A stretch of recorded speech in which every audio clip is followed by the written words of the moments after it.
After I had reported and, through the whole process before he had actually been convicted and was incarcerated, when I knew he was out there, that was for whatever reason, anytime I would go to the grocery store, you'd walk down the long aisle, and by the time you'd get to the end, this sick feeling would just settle in my stomach, and every time I would get to the point where I would, get ready to walk around the corner, I just feared that I would see him.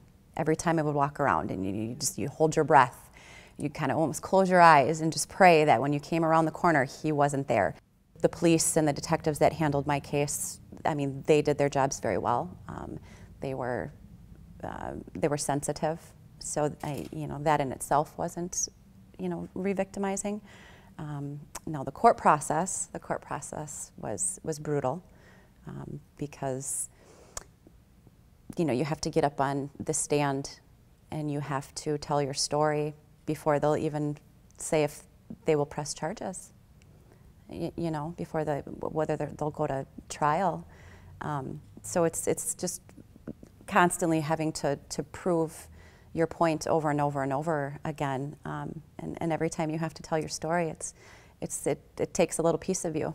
Whenever they are doing any kind of DNA evidence collecting, they're going to have DNA evidence.